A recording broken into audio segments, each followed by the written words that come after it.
কথায় আছে ঘরের কথা বাইরে বলতে নেই, কিন্তু কিছু কিছু পরিস্থিতি এরকম দাঁড়িয়ে যায় যে ঘরের কথা বাইরে না বললে উপায় থাকে না।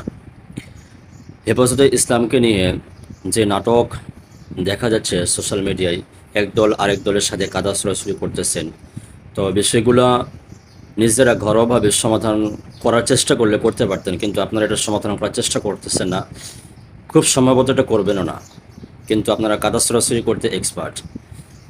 মাওলানা মামুনুল হক সাহেব পারতেছেন, কিন্তু হেফাজতের কেন্দ্রীয় নেতারা পারছে না কেন?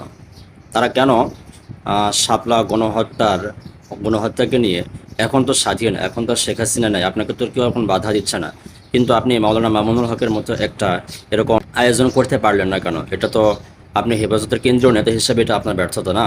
তো আপনি আপনার ব্যর্থতা ঢাকতে গিয়ে মাওলানা মামুনুল হককে দোষারোপ করছেন।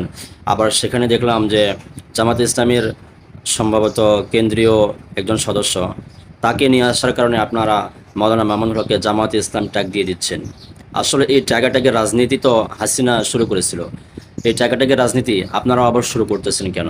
মানুষকে রাজনীতি করতে দেন স্বাধীনভাবে।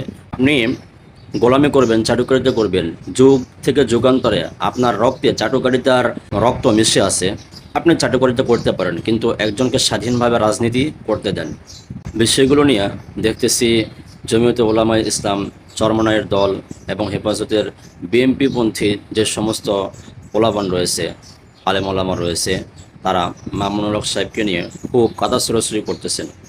একটা বিষয় কি জানেন? হয়তো আপনারা নিজেরাও জানেন, কিন্তু এটা স্বীকার করবেন না, কারণ স্বীকার করলে ভাত তো হবে না, ভাত জুটবে না কপালে, এই জন্য স্বীকার করবেন না।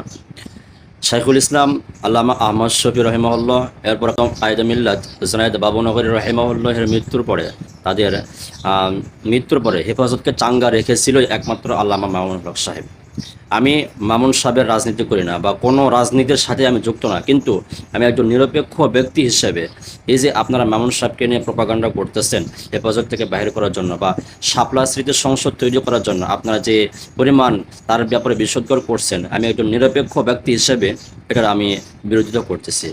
আপনারা আবার আমাকে ওই মামুন সাহেবের খেলাফত মজলিসের সদস্য কর্মী হিসেবে ডাক দিয়েন না। ধন্যবাদ।